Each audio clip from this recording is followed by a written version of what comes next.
All right, let's get our Facebook folks in here and then we will start the show. We got the wheels spinning right now.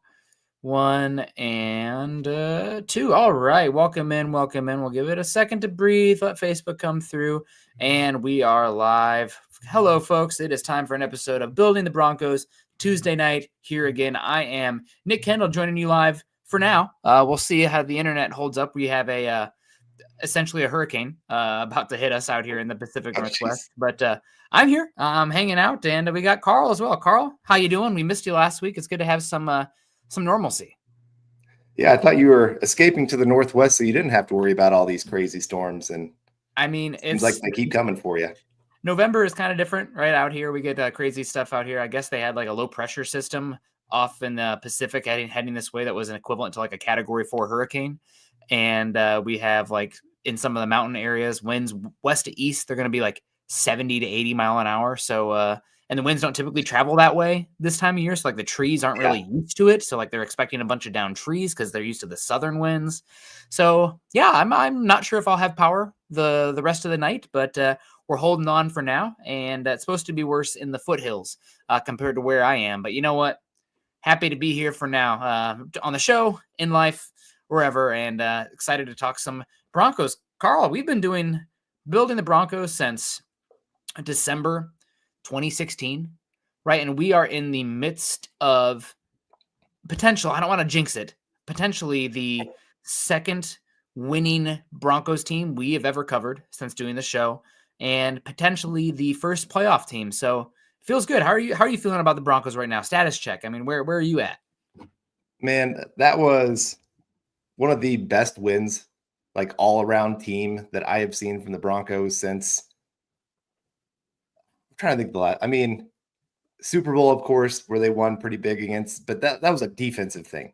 The offense did enough. It wasn't a reason that we won that game. Maybe the Packers game of 2015, because the offense looked great. The defense held Aaron Rodgers to one of his worst games ever. That might be like the last real complete true game that I've seen in that sense. Defense, man, I know everybody wants to talk about Bo Nix, but holding that Atlanta offense to 6 points, that's saying something, because as banged up as the defense was for the Falcons, their offense was at pretty full go there. Mm-hmm. And to keep all those weapons intact or just keep them under control, I just was very, very impressed with that defense. Got a lot of pressure. And then special teams was actually special. So I don't know, just all around, man. The coaches did great. Everybody, I can't think of a single player other than trying to think of who would I even say that had a really bad game? Little Jordan Humphrey. There we go. I mean, he had that touchdown, and he's on the running game. So. I mean, he really is like, they essentially wanted that to be Greg Dulcich's role, like that tight end wide receiver, big slot hybrid. And Humphrey's been better than Dulcich. And I know Little Jordan Humphrey's not great. He's a placeholder for a role, but like, yeah, he does have a role that is valuable on the team. He's not necessarily valuable, but the role is valuable. Yeah. And talking about valuable, we have David coming in with a $2 super saying, "Good evening, Broncos country, hashtag 10 and 7, hashtag let's go Bo." David, you've been saying 10 and 7 for a long time, even when it wasn't looking like it. And now it's starting to look like 10 and 7 might be a real possibility for this Broncos team. It means going 4 and 2 down the stretch. You've got 3 games against teams that you probably should beat. And that means winning another one against either Cincinnati, the Chargers, and the Chiefs. I think the Broncos can find a way to win one of those games. Yeah. And I mean, you gotta win those ones that you're supposed to win. And it does make me a little nervous sometimes that you start getting a little ahead of yourselves as a team, and you let one slip that you shouldn't let slip. But still, I mean, this is a different team, different field than we've had in years past. Like even that 5-game winning streak, we talked about it a lot on here. It felt not fake, but unsustainable. Mm-hmm. All those turnovers, like the Broncos aren't winning because they're getting a ton of turnovers. Mm-hmm. They had one this last week. but they're winning because everybody's out there doing something and doing it well. So it feels like a whole different team. Yeah, they are very balanced. And a shout out to Papa Bear. He says obviously good evening. He said 10-7, like you said.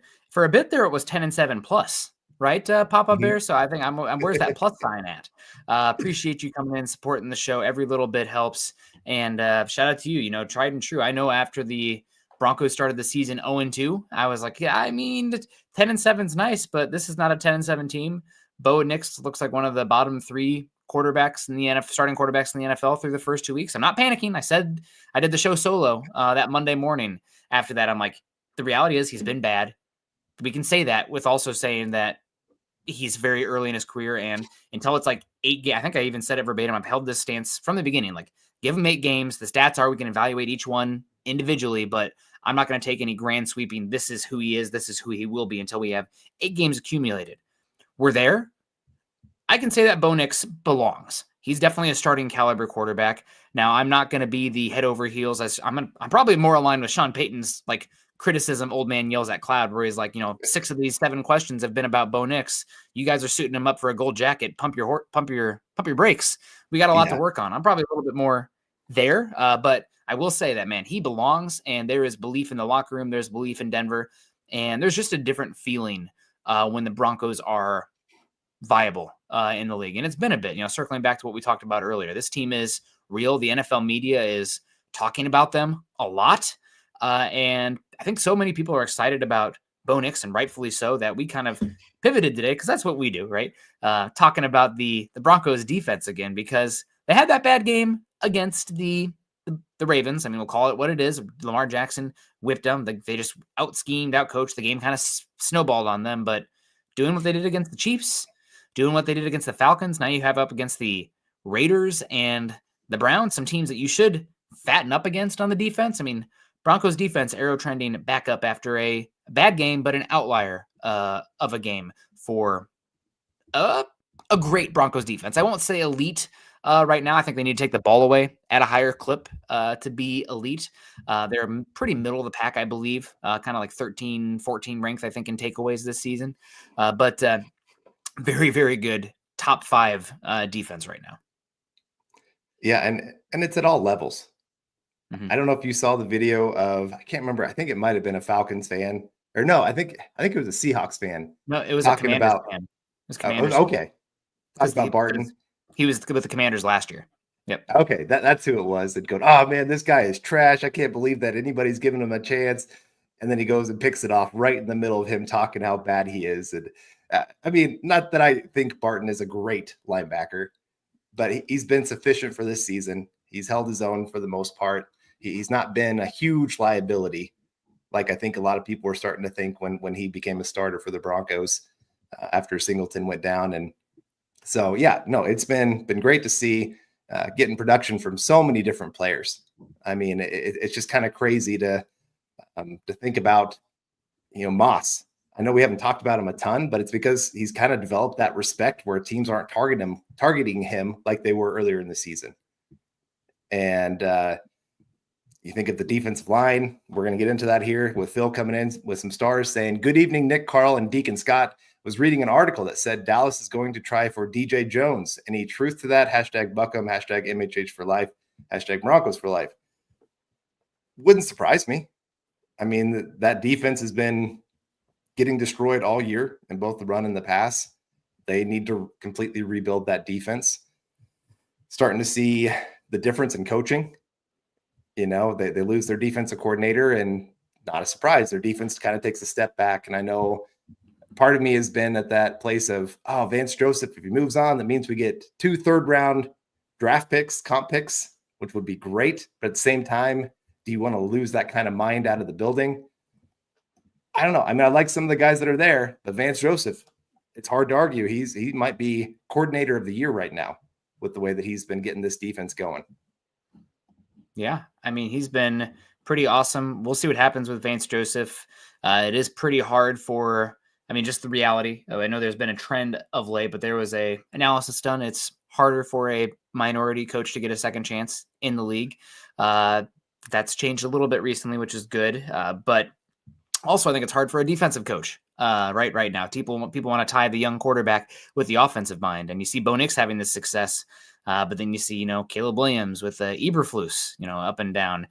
Drake May and that terrible offense out there outside of May. I mean, it's the Patriots are a dreadful team around him, but on offense. But we'll see. Vance Joseph would be great to keep around if the players love him. But if he gets the chance, that's great for him, and that's a good thing. Denver's not been in a place where they've had coaches elevated and brought on to other places. They've been underdogs for a bit, and now they're starting to be a little bit more on the upper end of things. Favorites these next 2 weeks, heavy favorites, hopefully, and then the bye week. So from underdog to favorites is great, but we also do love an underdog. And talking about underdog is the place to play if you're a sports fan looking to win money while watching sports. With over 5 million happy players and $2 billion won, Underdog makes it fun and easy to cash in on all your favorite athletes' performances. Compete against other players just by selecting higher or lower on 2 or more player stats, and you could win up to 1,000 times your money. So turn every touchdown into a win with Underdog. With their champs game, you could win up to 1,000 times your money just by choosing higher or lower on player stats like passing yards, interceptions, touchdowns, and much more. Like, for example, Bo Nix having higher or lower 220.5 passing yards this week. Every dog deserves a second chance, and with Underdog Rescues, you can get your money back and receive a promo if an early injury causes your entry to lose. Download the Underdog app today and use code MHUDDLE to get up to $1,000 in bonus cash instantly. Again, download the Underdog app today and use our code MHUDDLE to get up to $1,000 in bonus cash instantly. Every player, every touchdown, just select higher or lower on Underdog. Must be 18 plus, 19 plus Alabama, Nebraska, 19 plus in Colorado for some games, and 21 plus in Massachusetts and Arizona, and present in a state where Underdog Fantasy operates. Terms apply. Void in Colorado. Concerned with your play? Call 1-800-GAMBLER and visit ncpgambling.org. Arizona 1-800-NEXT-STEP or text NEXT STEP to 53342. New York, call the 24/7 HOPE line at 1-8778-HOPE-NY or text HOPE-NY. All right, now getting back to it, I do want to say hello to a bunch of people in the chat coming in here. You guys are great. We got our guy David Youngkin saying, evening, everyone. Just watched the Madden 25 video of the Broncos and the Raiders. The score was outrageous, 54-22 Denver. That would be stupendous. I can't imagine there being enough possessions in the game for that to happen. But hey, you know what? You never know. That would have to be close to the highest scoring game this season and probably one of the highest scoring games in Denver since maybe 2013. That's over under, I think, is like something like 44 out there, and you're getting that. I mean, you're close to 60, 70 on that one. Yeah, I think, was it Detroit this last week scoring 52 points? That might be the highest. I had a friend of mine's a big Jags fan, and he messaged me right before the Broncos game. He's like, please talk to your Broncos. Tell them that they've got to score more than 52. So my team's not the most embarrassed team in the league this week. So I'll try. And they could have gotten there. I mean, they took their foot off the gas a little bit there at the end, which, I mean, it's understandable. You got the win locked up. Don't do anything that's going to cost you the win. So it makes sense what they did. But we got C. Chang saying, let's go Broncos. Let's sweep the Raiders. Oh, my goodness. That'd be so sweet after the last few years against them. Yeah, I mean, after Denver lost, 11 in a row against them? Last win prior to the game at week 6, week 5, where they won, was it the batted ball in 2019? It would have been up to the Jerry Jeudy draft. But that was an unfortunate result and run there. Not a result, but the run there. And hopefully the Broncos can get a streak there equivalent. And I mean, the AFC West is looking unbelievable right now, Carl. Obviously, the Chiefs with Mahomes and Reed, the Chargers with obviously Herbert and Jim Harbaugh. Raiders a little bit stuck in that world of stink. We'll see if they can get a quarterback. Doesn't look like a great quarterback draft according to the people in the league. I've not been spending much time on quarterback this cycle, thank God. But we'll see what happens there. Sorry to insult the Colorado fans with Shedeur Sanders. We'll see. It seems to be the NFL is not super high on him, but I mean, quarterbacks always go. We got Mr. Roush coming in saying, truly believe that the Broncos can go without a loss, maybe one for the remainder of the season. Seems like the running back room is starting to roll. I would say, Mr. Roush, thank you so much for the $4.99. Honestly, Carl, this is something I thought if there was anything in the Broncos game that wasn't like overly dominating in this last matchup against the Falcons, it was the running game. They were good. I think they finished like 11th and 12th in EPA and success rate and stuff, but they weren't. That was the one area it's like, running game could maybe be a little better if we're trying to be perfect. Yeah, I mean, there's some stats out there, and I know we're nitpicking on some stats where the running backs have pretty much been some of the worst at getting yards beyond what the play is blocked for. Yards and so it has been, yeah. And so the running back room hasn't been great. I mean, it's one of those rooms, just like the tight end room, that you're going to have to revamp during the offseason. You hope Estime down the stretch can prove that he should be here, and maybe he can show you that he could be that 15 carry kind of guy up the middle, and then you go find a speedster that can really help in the pass game. You know, there's a lot of those in this upcoming draft. I mean, the running back draft, it's kind of pick your poison. Like, there's a lot of good ones out there. So I'm excited for the Broncos and what they're going to do at that position.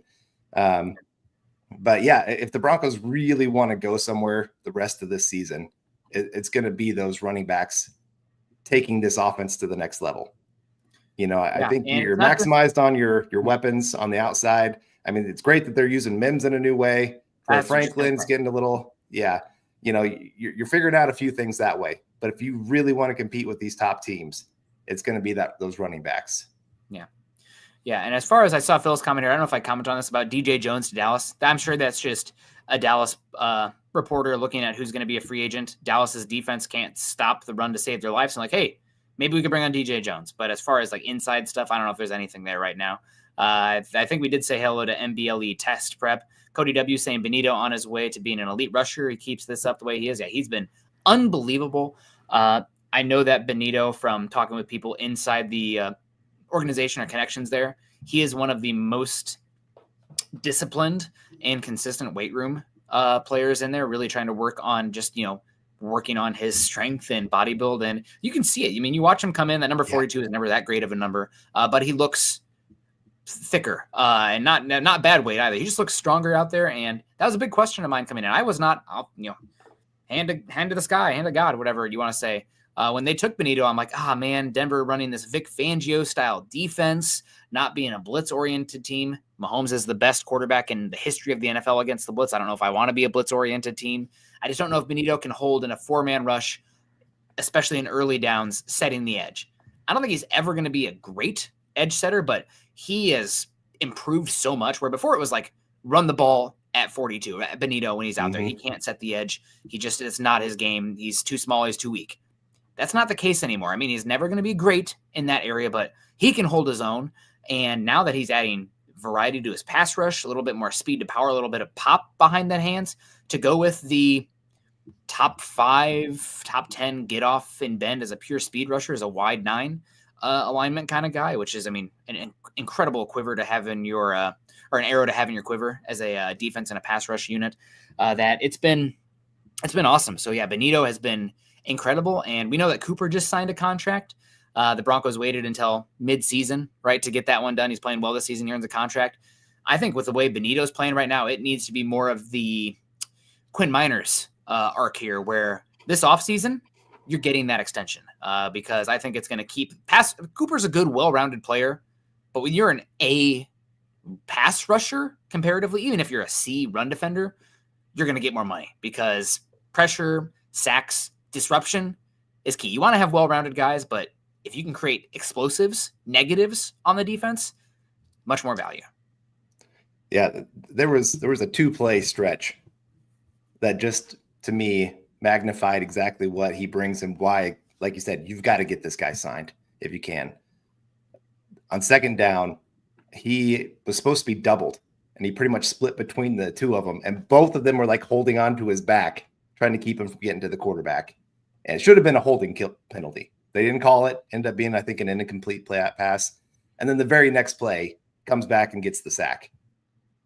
And it just was like, man, this guy, the way that he can change a game just by himself, we haven't had that since Von Miller. I'm not saying he's Von Miller, okay? Von Miller was great against the run. He was a better pass rusher. He had more to his arsenal, all those kind of things. But Bonitto has that speed rusher coming off the edge, and his ability to stack moves now, where it's not just I'm going to bend around the edge and get to the guy, or I'm just going to be straight shot with my speed and hope I can beat whatever blocker's trying to come get me. Like, he's adding some inside moves to counter. It's just, and like I said, I mean, he's been in the weight room. You can tell there's a very big difference from his body. He looked like a wide receiver when he first came into the league. And now he's starting to actually look like a real edge guy with some upper body strength. And the fact that, just like Cooper, you're seeing vast improvements every single year. Those are the guys you want to keep around that are putting in the work. They're not just relying on, hey, I got to the NFL, that's good enough. Like, they're saying, nope, I want more. So, yeah, I do think he can get to 12 sacks, especially the way he's been playing lately. The other big thing for him this year is the run defense is holding up so much better than last year. So you're getting the 3rd and long situations. What a great point, Carl. Yep, continue. And yeah, but it makes such a big difference when you can be playing with a lead and get to 3rd and long situations. Then those pass rushers can actually go do something. You know, part of it with like Von Miller towards the end of his career, when we were losing a lot, he wasn't putting up the numbers that he was back in 2012, 13, 14, 15. And it just sucked to watch. It wasn't that he became a worse player. It's just the team wasn't where it was before, giving him opportunities. Do you remember like in 2018 or something, like the Broncos were on a sackless streak, or like they weren't getting a sacks for like the first few games, and like, well, sometimes it's just the game flow going on. You're not getting the lead and you're not doing enough on 1st and 2nd down. They just don't happen. It doesn't mean that the guys aren't good or winning. It's just, or necessarily the scheme issue. It's just, there's some issues. Paraphrasing, I believe it was VJ's last year as the head coach. But you make such an excellent point. And it was a huge point of emphasis for the Broncos this offseason, getting better on the defensive line, getting better on 1st and 2nd down against the run. And it was a huge point of emphasis in this game. I mean, Sean Payton's brought it up multiple times, saying that our key was rushing them and stopping their run, and to hold Bijan Robinson, who is a top 3 running back in football, to under 3 yards a carry in this one, is unbelievable for the Broncos, and really just a testament. And they're not doing it. I mean, Zach Allen is obviously a superstar pass rusher. I think he's elevated to All-Pro. That's at least 2nd team All-Pro level, definitely Pro Bowl level, but he's not a 2-gapping, defensive tackle anchoring monster that's just destroying the run game. Now, his game is more versatility, relentlessness with the reps he's playing, goodness, and the one-on-ones that they're getting in a more blitz-centric front. Not Dexter Lawrence, that's okay. But with what Denver is doing with a disruption front, with the 5 guys, the smaller bodies up front, with the gap pressing versus the gap holding kind of stuff, is really good. And it worked great against a outside zone scheme that the Falcons are. I don't know how necessarily it'll hold up against let's say, the Bills, who are running a lot of duo, right? And they have a lot of huge, heavy bodies. It's more of a power look. I think that's more of a scheme problem for the Broncos with how they play the defensive front. But overall, I think that you're 100% right. Bonitto has been awesome this season, and he's going to get paid, whether if it's not this offseason, it's the following one.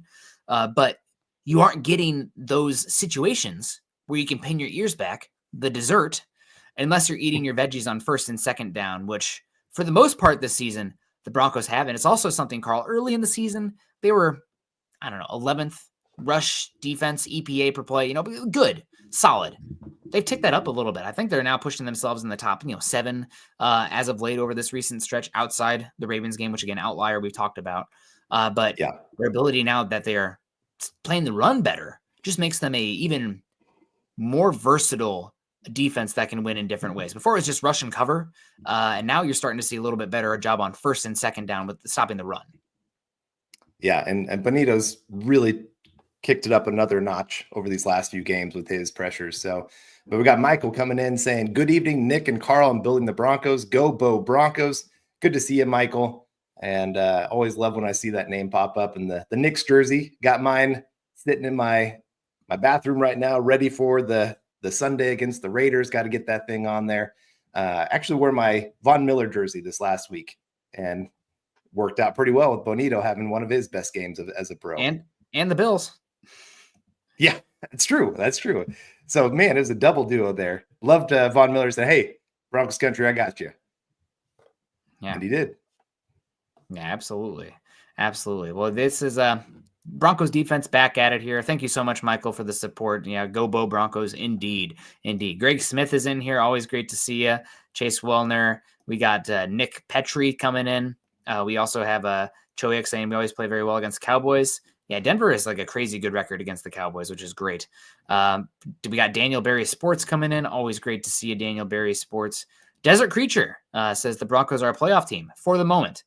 Absolutely. Yeah. It's, I always hate, I'll see Broncos analysts or fans, counting, the Broncos play the 2-8 Raiders next and then the 2-8 Cleveland. And then the bye week, we're going to be sitting there at, what would they be at that point? 8-5, 8-5. Before the Colts game. I hate that. I know I'm not playing, and if the players are overlooking, it's a problem, but it's just the reality that this isn't college football where like Alabama or Georgia are playing against, Mercer or Charlotte or something like that out there where like the talent disparity is so big. It's the NFL. Anybody can beat anybody any given week. I always make the reference to it would have been what year did Eric Fisher come out? 2013 draft. That was a terrible draft. Eric Fisher goes 1 overall. Yeah. Packers were undefeated, and I think they were like 11-0. They went into Arrowhead where the Chiefs were like 1-10 or something, and they got their butts whipped. So anything can happen any given game, but we're going to find out a lot about these Broncos. Last season, there was some games where they were better and they lost. Commanders and the Patriots. They showed they could beat good teams too. They beat the Chiefs and Bills, but they lost to the freaking Commanders and Patriots, the number 2 and number 3 overall drafted teams last year. This year so far, they've won the games they should for the most part. I mean, in hindsight, you could say maybe that Seattle team wasn't very good, but also Denver was trying to get in a rookie quarterback, right? It's a completely different Broncos team. That's a pass. But other than that, Denver's been handling business for the most part. So we'll see what happens these next 2 weeks. Yeah, it's like I said, any given week in the NFL. I mean, I don't know about you, but I got a little nervous when McGlinchey got pushed back into Bo Nix, and he kind of sat there on the ground after that sack. Just had kind of like a little look of pain. And I was like, oh no, you can't be hurt, dude. Yeah. I mean, he got up and he was fine, but that's how quick things can change in the NFL. One thing goes wrong, one player gets hurt, and it's amazing. I know people have been talking like, what's going on with CJ Stroud? Why is he having a down year? Well, he's lost a ton of weapons. His offensive line has been terrible. There's different things that can play into the different struggles. So we got KB82 coming in saying, can Mims happy belated birthday, Kenneth? There you go. Ty Montgomery or a Cordell Patterson. Well, I think the Broncos, they really are. They know he's a talent. I mean, the guy has an amazing skill set. It's just probably not at a true receiver position. I loved him coming out because, again, you see the athleticism, you see the vision that he can have on the field once he gets the ball in his hands. He's got that quickness that just, boom, he's gone for 20 yards once he gets a little bit of a lane. And it's just been frustrating to see him struggle to find his place on the field. So putting him back in that running back position, getting him on the move before the snap, all those kind of things. It's been great to see Sean Payton just say, hey, we're going to find a way. We know there's talent here. So, I think he could be something like that where he's more of not a true receiver, but he's just a weapon. I will say, I mean, the utilizing him in the backfield, I think, is very interesting and innovative. I wrote an article about it here pretty recently from Mile High Huddle. Obviously did some of the quotes as well after the game, and I've loved it. Figuring out how to get the ball in space and create mismatches. I mean, when you have a guy like that out there and no running back, let's say, then how are they matching you with dime? And then all of a sudden he lines up in the backfield. Like, do we have enough run fits here? You motion him. I mean, whether it be the touchdown to Nate Atkins, where he kind of did a orbit motion, like play action and a droop defense, and then wide open Nate Atkins, great design. And then you also have the little slip out there is against zone coverage, and he gets 38 yards on that one. I mean, out of the backfield, that's great. Can he be Ty Montgomery or Cordell Patterson? I'll tell you why he can't be. 40 pounds. 40 pounds of difference between those guys. Yeah. Mims right now has been horrific rushing the football out of the backfield. Not a large sample size, but they're not getting anything from him in that regard in the rush attempts. So I don't even know if he's actually taking an actual snap from the backfield, actually. But I don't think he can be those guys because he doesn't have the weight. I mean, 40 pounds is massive, a massive difference there. But I still love the utilization and the gamesmanship going on with Peyton and finding a role for Mims. Even if he just ends up a gadget guy, maybe that's not the ROI you want for a traded up into the back of the second round kind of guy. But you're finding ways to get the ball in playmakers' hands, and that's key. And creating mismatches. It's all about that. I'd rather have a wide receiver forced to have a linebacker on them in coverage than running back. Typically, he's a good pass catcher for a running back. Well, there's that caveat. Typically, that's not very good unless you're Christian McCaffrey. Phil McLaughlin coming in saying, I think it's a big plus to get the bye week when we do. Yeah, I wish, honestly, it was a little bit earlier. We'll see how these next 2 weeks play out. I mean, who knows at that point? One thing that kind of bums me out is that the Colts also have a week 14 bye week. Yeah, I think it's nice because the Broncos have not been banged up so far. Yeah, so far, yeah. Everybody knock on wood if you got it anywhere near you. You see those teams who are banged up earlier in the year. It's nice if you have that bye week to kind of get some guys caught back up and get everybody healthy for that stretch run. But for where the Broncos have been this year, I agree. I think it's going to be great that they have that bye week when they do. Like I said, it does stink that the Colts get the same advantage, that you don't get that extra little bit of oomph in such a big game, especially after they won this last week. I was hoping they'd lose that one to the Jets, but they came back, got the victory. And it could be an interesting run here to see between the two of us because they've got a pretty easy schedule. They got Detroit this week. They've got us. The rest of their schedule looks pretty darn easy. It's all the rest of their teams are losing records. I just don't think they're that good either. Right. So that's true, especially with how volatile Anthony Richardson is. Although I will say I'm expecting right now the trend line for Bo Nix, it really feels like every single game he's been that much better. And I hate to tell you guys this, but has Patrick Mahomes gotten better every single game ever? No, it's not a continuous, line graph. There's going to be blips. You want the trend to be there, but right now it feels almost like it is. The dots are on the trend line. Yeah. Historical data would suggest there's going to be a down at some point coming up here this season. That's to be expected. Hopefully people won't freak out. See, I told you Bo Nix is terrible. Confirm my priors. No, he's well ahead of anything I expected here this season. So, but to be fair, I mean, I would expect a down game to come. How does he respond to that? Can the team rally around him when he has, a couple early turnovers in the game? We'll see. We'll see. We got Dennis Woods coming in with the absolutely sexy profile picture there. My goodness, with the Tiger Hawk. Go Hawkeyes. Unfortunately, the Iowa Hawkeye team is disappointed this year in football, but what can you do? He says, I'm worrying about left tackle. Heard the 2025 draft is bad for tackle. True? If so, why wouldn't we resign Bowles versus risk losing him in free agency? Yeah, I think that with how Bowles has played down the stretch, with how good the Broncos offensive line has been, I mean, you can look across multiple metrics, Sports Info Solutions, PFF, ESPN, pass block win rate, whatever you want to call. Denver's been one of the 3 to 5 best pass protecting units in football. I know if you take the composite of all of them, they're the singular best unit. I more believe in neighborhood with that kind of thing. So they're one of the upper echelon pass protecting units. You're also right that for the most part, this is a pretty putrid tackle class. Will Campbell's probably the best guy, but I don't think he is got elite tools. I mean, he'll probably go top 10 because this isn't a very good draft in general this season. And there's desperation for offensive tackle play. I'll tell you this, if Bowles hits the free agency market, he is going to make huge money, gigantic money. So Denver does have a lot of cap space this offseason. They have the franchise tag in their back pocket. They don't have to worry about that with minors. Granted, you never use a franchise tag on a guard because they use it for the entire offensive line, and that just doesn't make sense financially. You're not going to use it on Cooper. You don't have to worry about Allen yet, or Bonitto. That's down the line, or Sutton. So I think Denver will try to figure out a deal with Bowles prior to the draft. if they don't get something done, I think they'll utilize the tag. Now, it does limit them this offseason as far as moves, but I think it's more important to keep the gang together on the offensive line, in my opinion.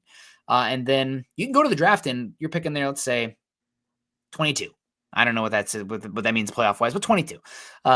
You might be able to take a draft tackle there round 1, and then you have a contingency plan in place where you can play Bulls this season and then move on from him. You don't get the comp pick, whatever. But you don't have to play a rookie right away, and you don't have to sit there like, oh my God, we have to take a tackle round 1, otherwise the offensive line is sunk and Bo Nix is going to get killed. That's not a good place to be. So that's my plan right now. Try to get a deal, tag him, and let's see what happens in the draft. After that, you can approach him again, right? I think it's until July 15th or something. You can get a deal done with him July 1st. But yeah, I think you got to bring him back. I agree. To play a little bit of devil's advocate, why don't you bring him back? I think the contract he's going to be looking for is more than what he's actually truly valued at. Supply and demand, man. Capitalist market there. I agree, but he's going to be able to get, like you said, that top 3, top 4 or 5 money for tackle. Is he really at that kind of level? No. I mean, he's in that next tier, which is great. I'm not saying he's terrible or anything like that. It would be great to keep him around. The other thing I would say is you kind of liked a little bit of what you saw from Palczewski earlier this year. It was decent, and maybe you're looking to save some money. That offensive line is getting expensive, or it has been expensive here when you've got Powers, Miners, McGlinchey, and Bowles all getting good money for their positions. And so maybe you're trying to say, hey, let's cut there so we can spend somewhere else. Do you think Sean Payton's going to do that? I think everything because from Sean Payton, he is going to emphasize offensive line over everything. Yeah. So to your point, you talk about they're getting expensive. They're expensive now. They're already expensive, and you're dealing with 83, 84 million in dead cap this season. Everywhere else is where the cuts have come. He did not skim on the offensive line, and you have a lot of money freeing up. You don't have a lot of guys under long-term contractual control after the season. If there's anywhere I think that Sean Payton and this Broncos team is going to take advantage of and overspend on with the combination of the rookie quarterback contract and Bo Nix, based on what we've seen so far, it's probably the offensive line. So I think that, again, you're just playing devil's advocate. I know you agree, but I'm just banter, right? Whatever. But I think it was questionable coming into the season, but Bowles has played well enough, and the offensive line is playing well enough that a 3-year deal, a 4-year deal, giving him 20 to 22 million a year, where the contract is set up where you can move on from him after 2 years pretty easily, and definitely very easily after 3 years. I think that's something I would be okay with, because the Browns, the Patriots, Commanders, even the Jaguars, teams with a lot of cap space that have needs at tackle. If Bowles hits the market, he's making 25 million plus. I think that's pretty easy. And maybe he wants to stick in Denver now. He seems to like Bo Nix. Granted, he was hugging Mahomes like a little too long on the post game. I don't know if you saw that. People were kind of making fun of it there. But no, I think you got to try to bring him back if you can this offseason. And again, you have that chip in your pocket, which is the franchise tag, which would be expensive, but it does give you leverage and control. Yeah. No, and like I said, I do agree. I think you got to bring him back. Somebody was talking earlier this week. They were talking about the Broncos offensive line, and they said one of the great things is for Bo Nix, he's developing great habits because he's so well protected. He can get comfortable learning everything of the NFL. Later on, he can work on being able to handle pressure and things like that. But a lot of these young quarterbacks develop horrible habits because they're running for their lives. I think of Drake May. Like he's playing pretty darn well for how bad they are on offense. But you worry about how many hits can he take? Andrew Luck, he did great with terrible talent around him, but it took a toll on him. Like eventually, mentally, he couldn't handle it. I think of David Carr when he was back with Houston. Man, that kid, like what could he have been if he had an offensive line like Bo Nix has right now? Could he have been a starter quality good guy in the NFL? We won't know because he developed such horrible habits during that time because he had to survive. Yep. And so I'm with you. I'm glad the Broncos invested in that offensive line. I think they're showing, I was talking to somebody earlier this week about like T. Higgins. and going and spending big on him in free agency. I said, it's a nice piece if you can go get him. But with how the Broncos are spreading the ball around, having 8, 9, 10 guys catching a ball during a game, I don't think it's completely necessary. Like, you love to have that kind of piece. You do. That takes coverages, that makes teams have to worry about them, double cover them, all those kind of things. So if you can find it, go get it. I'm not sure T. Higgins is that kind of guy anyway. But still, like, if you have this offensive line and you're giving them as much time as you are, somebody's going to get open, even if they are average talent guys. And so you go add a tight end, you add a running back to this offense. And I don't think you need elite tier wide receivers to make this offense become an elite offense. Yeah, I mean, it wouldn't hurt by any means, but we'll see. I think Sean Payton is, I don't want to call it arrogant, because like when you're good, is it arrogance, right? Was Michael Jordan arrogant? I don't know. He was great and he knew it. Sean Payton, I think that he believes that as long as he has a baseline, good enough offensive line and a quarterback who can execute his scheme on time and do what, like, I set up the pieces for you here. All you have to do is execute. It's one reason I don't think that him and Russell Wilson got along a little bit too off script, and not, making the read on time. If you have that with a baseline offensive line, he can scheme guys open. I think he truly does believe that. And we saw that versus the Falcons. Now, is that the best example? No. I mean, the Falcons defense is really bad. I've watched them a lot this year, folks. Cover them with Scott Monday and Wednesday mornings as well. And the Falcons, very good offense. Defense is frustrating. But yeah, you're absolutely right. We'll see what happens here. I do think the Broncos want to add a playmaker, but I don't think it necessarily has to be a round one guy. And honestly, if we're spending money on a playmaker in the offseason, everybody's talking T. Higgins. I mean, the guy I want is Chris Godwin, right? I think he matches much better what this team has. And I think he's going to want as big of a contract. And do you have a dominant underneath Z/slot guy who can block and do yak stuff? No, T. Higgins is a vertical X, right? If you watch the Bengals offense, T. Higgins, yes, I'd love T. Higgins, but he kind of plays more of what Sutton does, right? And I don't think that's as utilized historically with what Peyton has done. But like Jamar Chase role, like the versatile slot, inside, outside Z slot, Godwin's the guy. I mean, if you have to pick one, and we'll see what happens with this offseason. I think bookies.com had the Broncos as the third favorite odds to sign Godwin this offseason. Nice. He's the one that I have my wish list on for the Broncos. I think he's the perfect fit for what they need at wide receiver. Not as much Higgins. Yeah. And I've seen a few people asking about like the tight end market. It's not very good. There's like Tyler Conklin. He's been okay this year. I think you go out there and sign at least a tight end in free agency, but this is a really good tight end class. So I do think the Broncos are going to be looking at that group very, very closely. This past draft, I know a lot of people tied Bo Nix to Sean Payton, saying, hey, this is like a Sean Payton kind of quarterback. I think Tyler Warren at tight end is a Sean Payton kind of tight end because he kind of does a little bit of everything. I'm trying to think of his kind of, I don't know what you would call him. He was a little bit of everything there in New Orleans. Yeah, Taysom Hill. He just had 3 rushing touchdowns this last week. Yep. Also had a great week rushing the football? Tyler Warren for Penn State. He was their leading receiver and leading running back rusher for the game, which is crazy. I think he had 3 carries for 68 yards. He even played center for 1 snap and then ran down the field and caught a pass after snapping the ball. So that's why I think that kind of guy would be a great piece to add to this offense. And I think that could almost change so much more than adding a wide receiver at this point. If you get a real difference maker at tight end, especially how much they want to throw over the middle. Just look at how much Bo Nix is attacking the middle of the field. Something we haven't seen in years from the Broncos. And it's just great to have that part of the field opened up again for us. Yeah. Yeah, it's a good tight end class. We'll see. The Colton Loveland and Tyler Warren are the big 2. I know there's some draft love for Harold Fannin out of Bowling Green, but I've heard that he's going to hit the portal and transfer up.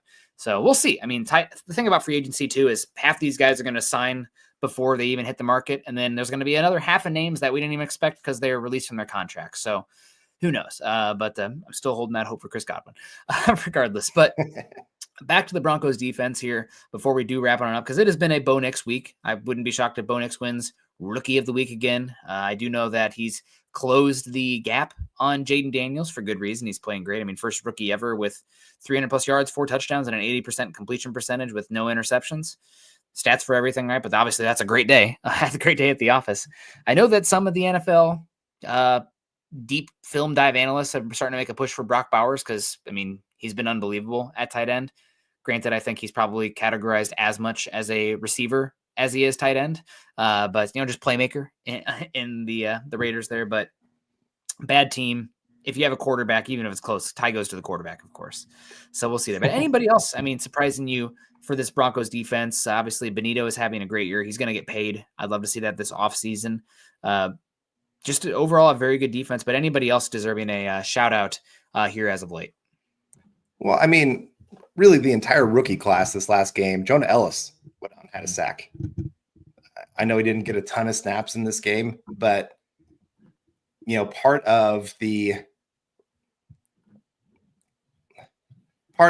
why they're willing to move on from some players there for the edge position is because they like what Jonah Ellis is showing. Bonitto's obviously become a starter. Jonathan Cooper getting his big contract. I think you're reaching that point where we're going, okay, we've got a 3-guy rotation that we really, really think is strong for that edge room. So I think he deserves a shout out. Again, the linebacking core, I mean, you're going against a pretty darn good tight end there for Atlanta. I mean, okay, an athletic tight end, I guess is what I should say. And they held him to almost nothing in that game. And I mean, it wasn't just them. Safeties helped out. I mean, it was an all-around grouping for that. But I know that was a worry for a lot of people. They're like, here we go again, another tight end that's going to destroy the Broncos and have a career day. Didn't happen. And so all those guys, again, it's an entire unit. There's not many people outside of Denver media or fans that know many of the names for the Broncos. They know Patrick Surtain. That's probably about it for this group. And yet here they are playing as a top 5 defense in football. And like I said, it's just because it's a whole group. Yeah. Yeah, I did want to give a shout out. This is one that underrated. I've been very much the way this upcoming draft is coming, I'm always very general manager oriented, where my perspective is how do you keep the roster healthy and churning the next 3 to 5 years versus what do we need for 2025? So I'm looking at this draft being like, the value is at the defensive line for the first round. I'm not really a big fan of running back or tight end round 1, and Denver doesn't really need a cornerback. It's pretty good cornerback, defensive line, and running back and tight end. Better value running back and tight end day 2. So that's what I'm looking at. But I mean, we have a chance here. We have 6 games left, right? 6 games left, where 5 or 6, whatever it is, where you have a evaluation of Tillman, who looked very good as well. The one guy specifically I wanted to give a shout out in this one that I thought had a great game and has been a very under the radar addition for this Broncos team this season is John Franklin Myers. I know that Zach Allen gets the benefit there, of course, because he is the most disruptive guy. I mean, he's played like 120 more snaps than any other interior defensive player, which is just freaking absurd, Carl. That shouldn't have. I mean, that raises a red flag to me because like how much of the burden he's carrying right now, is it sustainable? What does it look like if he's dinged for a little bit? I mean, he hurt his ankle in this one. My clinched when I saw that. So that's not great. But the defensive line, I have to give a shout out to John Franklin Myers as well. There was some Zach Allen transitioning from more of an edge kind of rotational interior guy to now this more 4-eye, 3 technique role for the Broncos. Franklin Myers playing more 7 technique, some sub package stuff with the Jets reducing inside. Now he's more almost full-time inside role. And he's been just, not to use a coaching current term here, but he's been a glass eater, right? I mean, he's just tough as heck. So I wanted to give a shout out to John Franklin Myers, because I think that with Cooper getting the contract, Bonitto with the sacks, Allen obviously the best guy on the whole on the defensive line, Franklin Myers is also playing at an incredible level right now. And I thought he had a heck of a game against, arguably the best guard in football from what I remember. I mean, it was Matthews is going to not Matthews. Chris Lindstrom is going to get his. But the fact that they even stalemated as much as they did, shout out to John Franklin Myers, man. Was he the one that there was one play where they handed off to the running back and he pretty much tackled the quarterback and the running back at the same time? I think so. I think it was Franklin. Yeah. No, he has been such a underrated, and we traded a 6th-round pick to get him. Yeah. So sometimes those 6th-round picks, it's not about the player you get in the draft. It's you can use those in some of those trades that teams are trying to make some salary cap dumps. And they're like, hey, we'd really like to get at least a draft pick for this guy before we cut him. Mm-hmm. And so worked out great for the Broncos. Malcolm Roach had another great game as well. DJ Jones on the interior, like he's not falling down like he used to. Those guys are staying up. They're clogging up the middle, making running backs have to change direction, which just leads them right into the crowd of Broncos coming. And it's been an incredible thing to see. McMillan, he was up and down in this one, but he made some incredible plays too. That open field tackle, I thought, oh my gosh, he's going to miss this, and this is going to be a big first down. And he held on to the ankle and waited for the cavalry to arrive. And it was just a great play by him to break down, make the tackle. In the past, the Broncos have not made those kind of plays. So, like I said, just all around, I can't think of a defensive player that I'm like, oh man, what were they doing? Like, this is a terrible game for them. No, to hold that team to 6 points, that is upper level defensive play right there. Yeah. Without a doubt. So, I mean, really enjoying that. Shout out to the chat today. I can hear the baby crying, so I got to get going and go help out the misses, of course. But fun show today, and really good to give the Broncos the defense some light today, because everything's Bo Nix right now, and obviously, right. So I mean, at some point we need to have a much larger offensive line conversation. I just sent Chad a 1,000-word article. He's like, make it 500. Sorry, Chad. I've been better about my word count, but that one was a little longer. The offensive line deserves it. We need a collective apology to like Mike McGlinchey and stuff as well. That's after the conversations last year's first 4 games. Overall, great game from the Broncos defense, and they have some easy matchups coming up. Hopefully they can deliver coming up against the Raiders and the Browns. Just where are the Raiders and the Browns at in stats that I like? I know some people like to use, total points or whatever. I don't think that tells a very good story.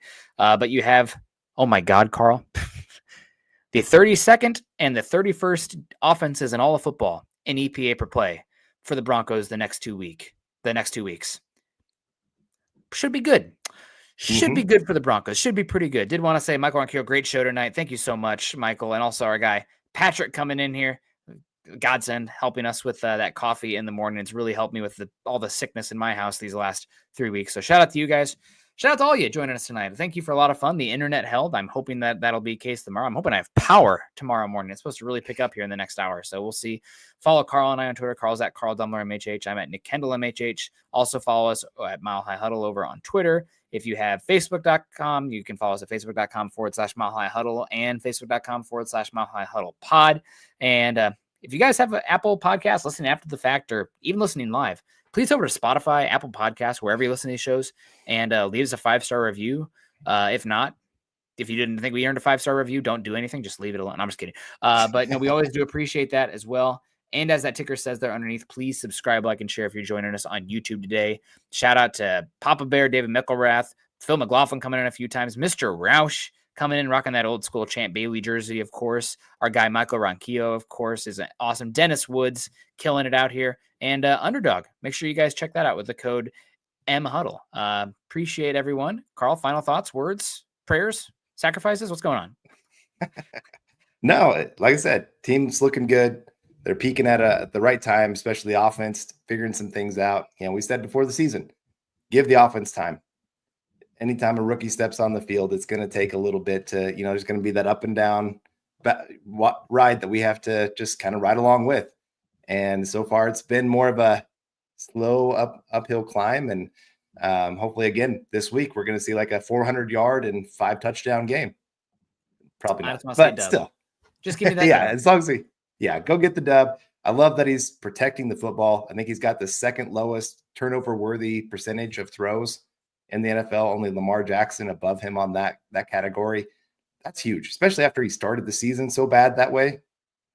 To be at the level that he's doing now, it's great to see. Looks like the Broncos have at least a quarterback figured out for the next few years.